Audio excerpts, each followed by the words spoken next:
Bonsoir, le journal de TV78 pour faire le tour de l'actualité locale. Bienvenue si vous nous rejoignez. Voici les titres de ce mardi 17 décembre. Nouvelle journée de mobilisation contre la réforme des retraites. L'ensemble des principales organisations syndicales appelaient à défiler contre le projet du gouvernement. Des manifestations dans toute la France, notamment à Versailles où environ 600 personnes ont marché dans la rue. Une liste citoyenne déclarée à Villepreux en vue des élections municipales 2020. Valérie Bain conduira cette candidature qui rassemble essentiellement des habitants. Une réunion d'information se tenait samedi dernier. Et puis découverte dans cette édition de l'Equi-Coaching à Auffargis, 2 hommes dispensent cette méthode avec un cheval auprès des entreprises. Objectif, renforcer la cohésion et développer la confiance en soi. On parlera dans cette édition des musiques du monde avec le festival Zixin qui se tient en fin de semaine à Saint-Rémy-les-Chevreuses.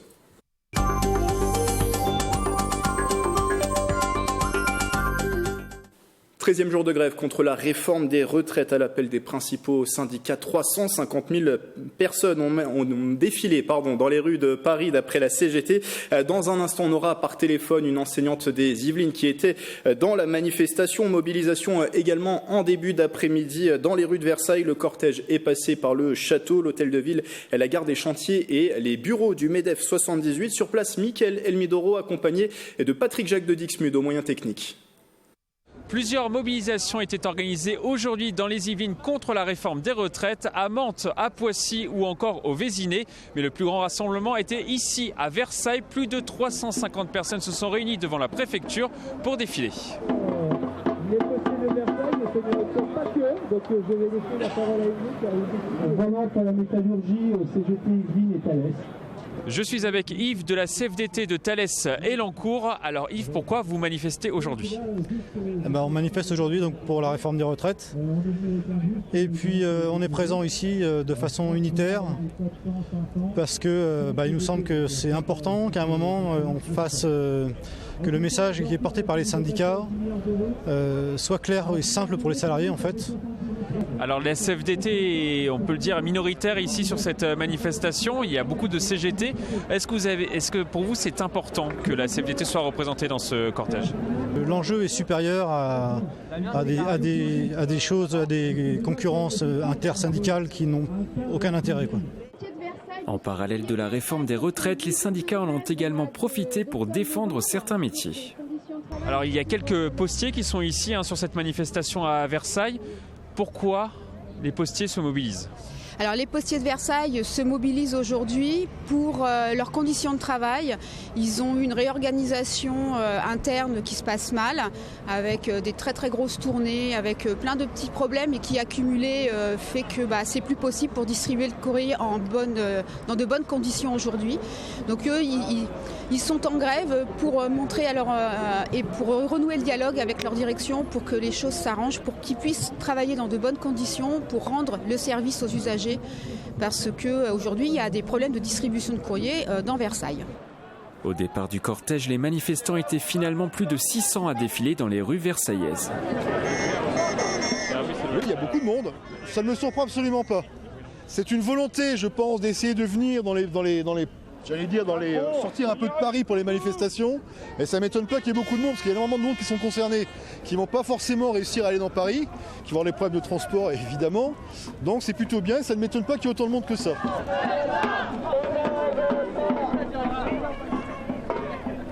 Je suis maintenant avec la secrétaire générale de CGT dans les Yvelines, Sonia Porot. Sonia Porot, est-ce que vous attendiez à ce qu'il y ait autant de monde ici à Versailles ? On savait que la colère était très très forte déjà depuis le 5 décembre, mais avoir autant de monde à Versailles, c'est exceptionnel. Ça fait plusieurs dizaines d'années que ce n'était pas arrivé. Quel est le parcours ? Alors on va passer, on est parti de la préfecture, on s'arrête devant le château de Versailles qui est fermé puisqu'il y a de nombreux grévistes. On va passer devant l'agence régionale de santé puisque les personnels hospitaliers sont mobilisés depuis des mois pour des moyens et pouvoir faire correctement leur travail. Le cortège a terminé son chemin au siège du MEDEF ici à Versailles. À l'heure actuelle, aucune autre manifestation n'est programmée ici dans la commune. Des actions locales également à la Queue-les-Yvelines où plus de 60 enseignants se sont réunis contre la réforme des retraites avant de se rendre dans le cortège parisien. Marion Chaume est avec nous par téléphone, bonsoir. Oui, bonsoir. Vous êtes enseignante de philosophie dans les Yvelines, gréviste mais non syndiquée. Vous étiez ce matin au rassemblement à la Queue les Yvelines et cet après-midi dans le cortège parisien. Déjà un petit bilan sur la mobilisation. On annonçait dans les Yvelines 20% de grévistes chez les enseignants du premier degré, plus de la moitié dans le secondaire. Est-ce que la grève a été très suivie dans les Yvelines ? Il me semble que ça a été le cas. Alors, je me permets juste de corriger. Moi, j'étais pas au rassemblement à la Queue les Yvelines puisque je vis sur Paris, donc j'ai retrouvé mes collègues avec leurs pancartes et leurs banderoles dans la manifestation parisienne. Mais oui, j'ai suivi de près cette mobilisation. Enfin, elle me semble assez importante dans les Yvelines et surtout, ce qui me semble assez nouveau, c'est que ça rassemble des collègues qui sont de différents établissements et aussi de différents degrés, de l'école maternelle en fait jusqu'au lycée. Et moi, il me semble que c'est ça surtout qui est important, c'est que là, il y a vraiment un front assez uni. Contre des réformes qui nous semblent injustes pour nous et injustes pour tous les Français, en fait. Voilà. Alors, en ce qui concerne justement cette réforme des retraites, ce qui provoque la colère des professeurs, l'une des colères en tout cas des professeurs, c'est le calcul des pensions des retraites. Aujourd'hui, ce sont les 6 derniers mois de travail effectués avant la retraite qui sont pris en compte dans le calcul de cette pension. Avec la réforme, le calcul se ferait sur l'ensemble de la carrière avec forcément une baisse de cette pension. Est-ce que vous estimez être les grands perdants de cette réforme ?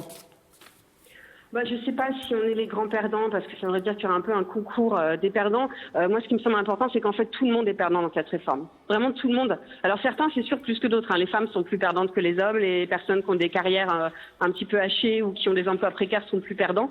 Ce qui est certain, c'est que les enseignants sont extrêmement touchés par cette réforme. C'est des pertes de pension qu'on peut estimer à entre 300 et 900 euros par mois. C'est quand même, en effet, assez massif.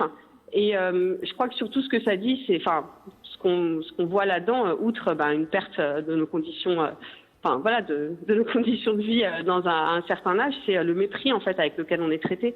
Et ça, c'est pas tout à fait nouveau. Et la coupe est un peu pleine sans doute en ce moment. Alors le gouvernement a annoncé quelques mesures de compensation, sanctuariser les pensions des enseignants en augmentant leur salaire, en favorisant aussi le versement de primes. Édouard Philippe, le Premier ministre, a d'ailleurs parlé d'un budget de 10 milliards qui serait étalé sur plusieurs années à partir de 2021 pour la revalorisation de ces pensions. Ça, c'est pas suffisant ? En fait, si on pouvait si on pouvait croire le Premier ministre et le ministre de l'Éducation nationale sur parole, déjà on pourrait commencer à réfléchir et se demander si c'est suffisant, si c'est intéressant. Nous, en fait, on trouve qu'il n'y a aucune raison pour qu'on subisse une perte de nos pensions. On est déjà extrêmement chargé de travail. Les réformes successives qui s'enchaînent sans être vraiment évaluées rendent nos conditions de travail de plus en plus difficiles. On a de plus en plus d'élèves. Donc on ne voit pas très bien pourquoi on devrait avoir des retraites plus faibles. Et en plus, pour essayer de compenser un petit peu cet effet, là ce qu'on nous annonce, c'est surtout des primes, si j'ai bien compris. Alors je me trompe peut-être parce que M. Blanquer semble hésiter là-dessus. On a parlé de revalorisation salariale, mais également de primes. Oui. C'est effectivement le cas. Justement, il me semble que quand il a été interviewé, je crois notamment sur France Inter, on lui demandait si c'était salaire, prime, il a dit un peu des deux. Là-dessus, il est resté très très flou. Et je vous avoue que nous, le flou, ça nous donne pas du tout confiance. Et là, je crois qu'on n'a aucune raison de considérer que c'est suffisant ou satisfaisant. Ce qui semble se dessiner, c'est plutôt, alors ça se dit sous des beaux mots, repenser le métier de professeur au XXIe siècle. Mais en fait, nous, ce que ça va impliquer, c'est plus de travail, moins de salaire et des conditions détériorées pour nous et puis pour nos élèves. Donc, on ne peut pas trop accepter ça. Voilà. Merci Marion Choum d'avoir partagé ces inquiétudes sur TV78. Je rappelle que vous êtes professeur de philosophie dans les Yvelines. Merci d'avoir été avec nous par téléphone. Merci pour votre invitation. La journée de mobilisation qui a engendré également des perturbations dans les établissements scolaires yvelinois. Vous l'avez entendu également dans certains monuments habituellement ouverts le mardi. Le château de Versailles est resté fermé aujourd'hui. Alors vous le voyez, des personnes ont pu accéder tout de même au site puisque les jardins étaient accessibles mais pas l'intérieur des bâtiments. Et comme chaque jour, c'est un trafic habituel, c'est le trafic habituel des transports qui se retrouve modifié en cette période de contestation sociale. Vos prévisions de circulation pour la journée de demain, la ligne U sera de nouveau en circulation partielle, un train toutes les 1 à 2 heures entre les gares de la Défense et de la Verrière et sur un créneau horaire bien déterminé. Pour la ligne N, un train toutes les 30 minutes à 1 heure entre Rambouillet et Paris-Montparnasse aux heures de pointe. Amplitude horaire légèrement augmentée, tout comme sur l'axe Plaisir-Grignon. Pour les lignes de RER, pas de changement, un train sur 2 en heure de pointe sur le RER A, c'est un train sur 3 sur le RER B. Aucun train ne circulera encore sur le RER C entre Paris-Austerlitz et les gares de Saint-Quentin en Yvelines, Versailles Rive-Gauche et Versailles Chantier. Côté tramway, c'est mieux. Demain, comptez 4 trams sur 5 sur le trafic du T6 qui passe par Vélizy et Viroflay. Enfin, sur le réseau des skibus qui dessert l'agglomération saint-quentinoise, un retour à la normale est prévu pour la journée de demain. Voilà ce qu'on pouvait vous dire sur cette journée de grève contre la réforme des retraites et sur ses conséquences dans les Yvelines.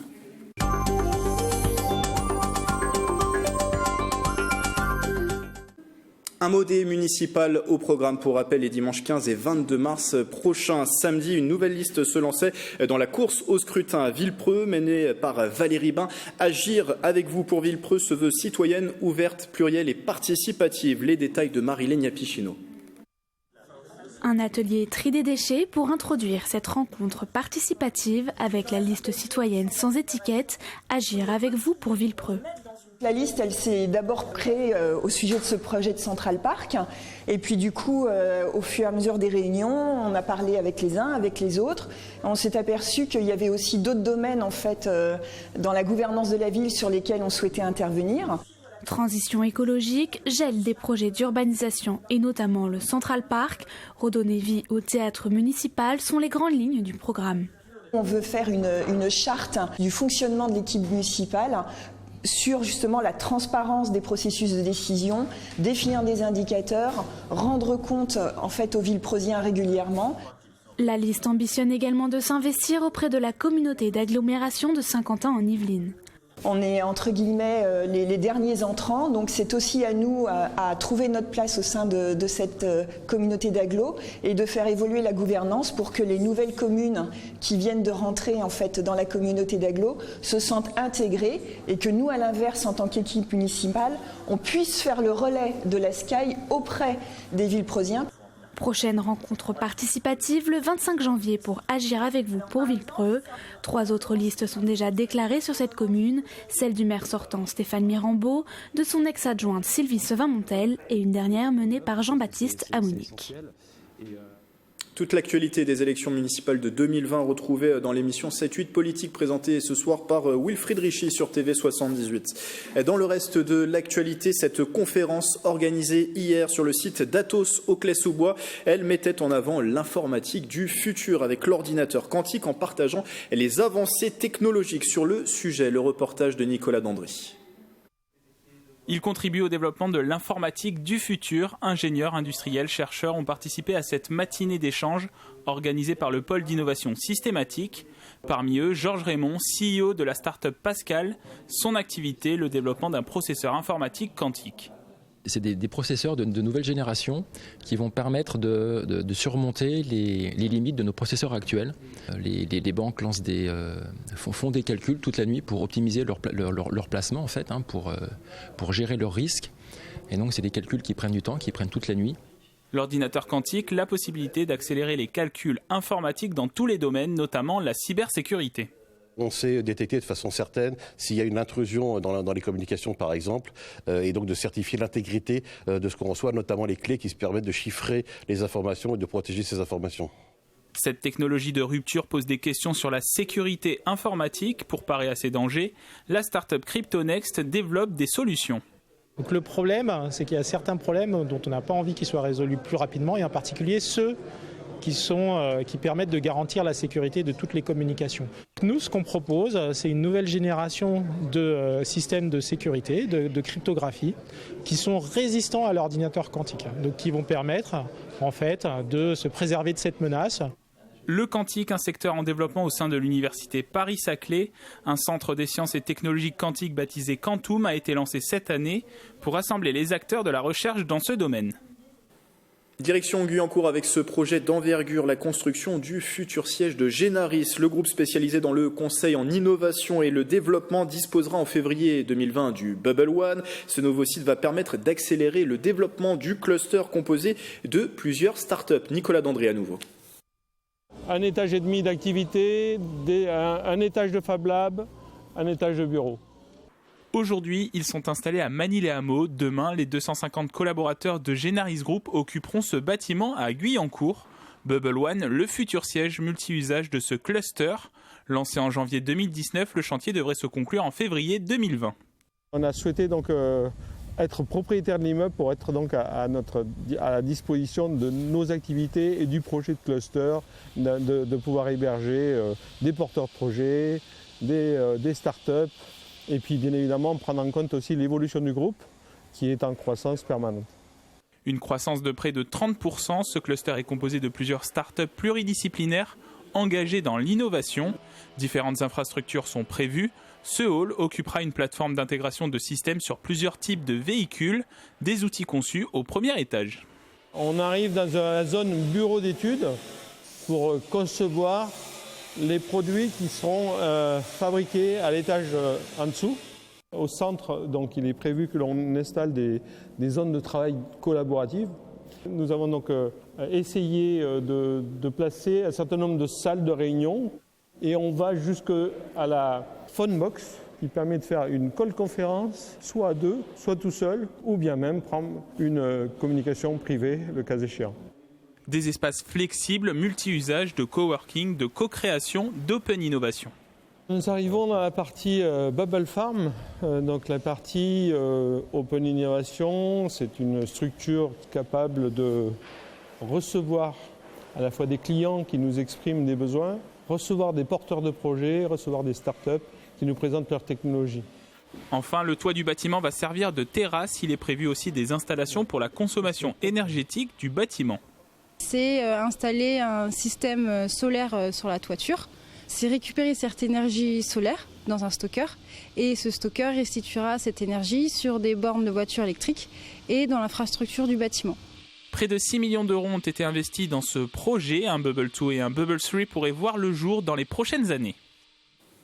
Depuis 2 ans, 2 hommes allient leur savoir-faire et proposent l'Equi-Coaching, une méthode de coaching avec un cheval. Ils travaillent ensemble essentiellement avec des entreprises qui veulent souder leurs équipes. Marilène Yapichino s'est essayée à cette technique avec une problématique: gagner en confiance en soi. Les images de Patrick Jacques de Dixmude.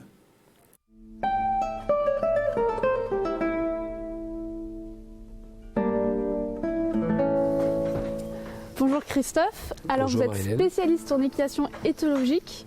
C'est quoi l'Equi-Coaching ? Alors l'Equi-Coaching, c'est la mise en situation d'un être humain avec un cheval. Les chevaux sont dotés d'une hypersensibilité et sont extrêmement doués pour déceler nos propres émotions, notre propre intériorité. Et pour ainsi dire, c'est une forme de rendez-vous avec vous-même. Je suis invitée à faire le tour des box et choisir le cheval avec lequel je sens que le lien peut se créer. Et ensuite, je vous inviterai à rentrer dans le box. Donc ça va être un petit peu difficile. Et si c'est un peu difficile, n'hésitez pas, vous me demandez, moi je peux vous accompagner. D'accord ?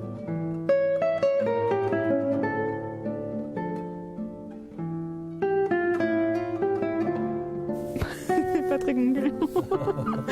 Nous partons ensuite sur une autre série d'exercices au manège. On va travailler quelque chose de plus intérieur. Vous allez vous mettre à bonne distance de Jill et vous allez vous rapprocher d'elle en travaillant un des mouvements du bébé qui est le aller vers.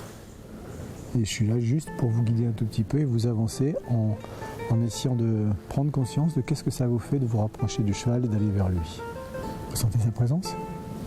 Bah oui. Je me fais peur. Voilà. Non, c'est bon. Marilène, là maintenant, on va passer sur un autre petit atelier. Et je vais vous demander simplement de prendre un temps pour vous et pour elle, où vous allez essayer de créer du lien.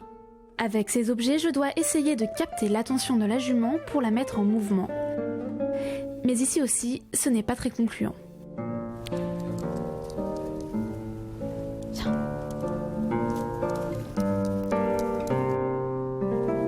En fait, j'ai pas du tout envie de la diriger, moi. Vous n'avez pas envie de la diriger. Je pense que c'est pour ça qu'elle faisait rien tout à l'heure. Et pourquoi vous n'avez pas envie de la diriger ? Bah, je sais pas, j'ai envie de la laisser tranquille. D'accord. C'est après avoir exprimé mon ressenti que la jument s'est mise à me suivre, le lien a été créé. Ça, on peut rebondir là-dessus, Marilène. Si vous l'aviez embêtée, il y a peu de chances qu'elle vous accompagne lorsque vous reculez. D'accord ? Marilène, est-ce que cette expérience vous a plu, vous qui n'avez pas l'habitude des chevaux? Oui, c'est intéressant. Là, j'ai plus peur avec elle. Bilan de cette séance, je n'ai plus peur des chevaux et je sais qu'une direction n'est pas forcément une contrainte.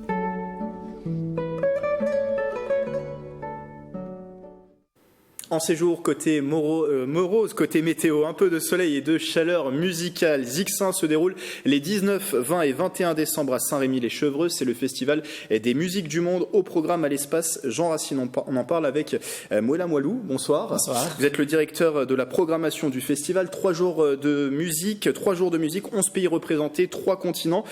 Pourquoi proposer ce festival? Quels sont les objectifs? Nous nous sommes dit en tant que habitants de la ville de Saint-Rémy-les-Chevreuses et puis association de la ville de Saint-Rémy-les-Chevreuses, qu'il était important pendant la période hivernale, donc au mois de décembre en particulier, où parfois les gens se réunissent en famille, où les gens vont et viennent dans la région, qu'il serait possible de mettre en place une activité, un festival de musique comme ça pour réunir le monde, en fait, faire de ces 3 jours, une rencontre mondiale entre les habitants saint-rémois et les artistes qui viennent de partout. Un peu question de donner de la joie à toutes les personnes qui sont dans cette ville et dans ce département des Yvelines. Alors on écoute tout de suite un medley des différents artistes qui seront programmés pour cette première édition.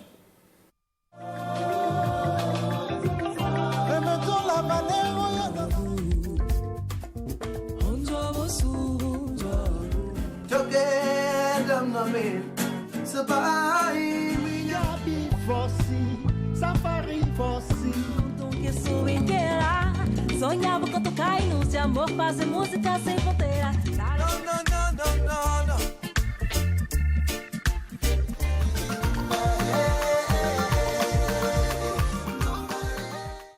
Donc des artistes qui viennent du Gabon, du Sénégal, du Brésil, d'autres pays. Comment vous avez construit cette programmation? Il était question pour nous dans ces festivals, dans cette première édition des festivals, de regarder le monde dans sa globalité, mais à la fois d'aller vers ces gens ou vers ces pays parfois qui sont proches de la France, mais qui deviennent de plus en plus très très loin de la France par rapport à toute la question de l'immigration que vous savez. Et du coup, on s'est dit, allons chercher ces groupes, et ces groupes qui ont quand même une histoire à travers leur pays avec la France, pour remettre encore les gens dans une forme de rencontre, de vivre ensemble par rapport à tout ce qui se passe dans le monde actuellement. Et on a fait le parcours de différents pays à travers des festivals aussi de musique pour repérer certains d'entre eux. Et puis c'est de la France ici comme Shaman Culture, qui est un groupe connu il y a longtemps dans les départements. Et donc la plupart, on a choisi ces groupes en disant que ça va faire l'affaire pendant le festival, quoi. Shaman Culture qui sera à l'affiche le dernier soir, c'est-à-dire samedi à 20h à l'espace Jean Racine. Qu'est-ce qu'il faut retenir de la programmation? Alors il y a plusieurs têtes d'affiches, 2 affiches en général en soirée, il y a 3 affiches le samedi. Qu'est-ce qu'il faut retenir? Il y a 3 affiches le samedi, parce que les samedis en fait c'est une journée assez particulière, parce que les samedis on commence par la chanteuse brésilienne, angolaise, française, Lucia de Carvalho, qui en elle toute seule représente un peu l'humanité. Donc du coup on s'est dit qu'on commençait par elle pour un peu donner l'idée globale de ce que nous avons voulu dire tout au long de ces festivals. Et puis il y a Patrick Rufino qui est un béninois mais français, qui a cette double identité. La dernière soirée elle est vraiment basée sur la question de la double identité, de ce que nous avons en nous tous, et l'idée de faire venir les gens, de leur dire que voilà, nous ne sommes pas que de là ou d'ici, nous sommes avant tout des humains qui se réunissent pour faire une fête ensemble, quoi. Et Shaman Culture, pour nous, c'est l'identité de cette musique, ou l'identité globale de l'être humain, d'être à la fois ce qu'il est, ce qu'il n'est pas et ce qu'on veut qu'il soit. C'est ça qu'on a voulu avec Shaman Culture à la fin de notre festival. Donc on retrouve bien sûr toute la programmation sur le site internet du festival. À 2 jours de l'ouverture, est-ce que tout est prêt? On va dire que tout était presque prêt, mais il y a eu des êtres humains qui réclament des droits, qui protestent, qui manifestent, qui ont le droit de faire ce qu'ils font. Et du coup, ça perturbe un peu certaines choses, du coup, mais il y a encore de la place pour les gens qui veulent.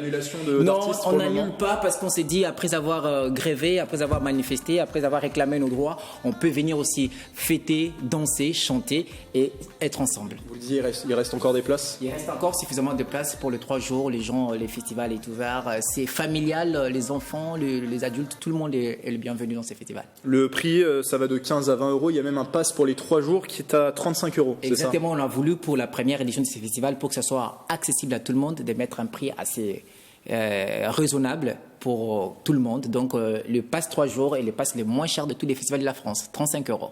Festival Zixin, jeudi, vendredi et samedi prochain à l'espace Jean-Racine de Saint-Rémy-les-Chevreuses, et plus d'infos sur notamment la billetterie sur le site internet du festival.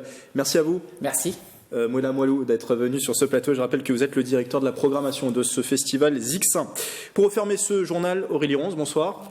De la rédaction de TV78. Dans quelques instants, on vous retrouve dans le 7-8 Culture. Quel est le programme aujourd'hui ? Alors, on va parler des temps forts, Grégory, qui nous attendent en fait en 2020. On va aller pour cela au théâtre de Saint-Quentin-en-Yvelines, puisqu'une quarantaine de dates sont programmées l'année prochaine.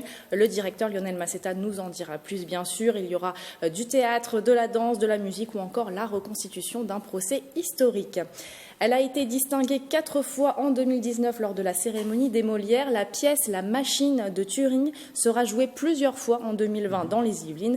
La directrice du TEC à Plaisir, Florence Camoin, vous dira pourquoi il faut absolument voir ce spectacle. Et puis nous parlerons bien sûr musique avec la batterie de Guyancourt. L'établissement annoncera sa programmation du premier trimestre 2020. Alors ce sera le 16 janvier prochain. Mais je peux déjà vous dire qu'il y aura de la country, du reggae, du métal. Présentation en avant-première dans le 7-8 Culture donc de ce soir. Et c'est dans quelques minutes sur TV78. Merci Aurélie. Voilà, c'est la fin de ce journal. Merci de l'avoir suivi. Le replay sur notre site internet et notre application mobile. Belle soirée sur TV78.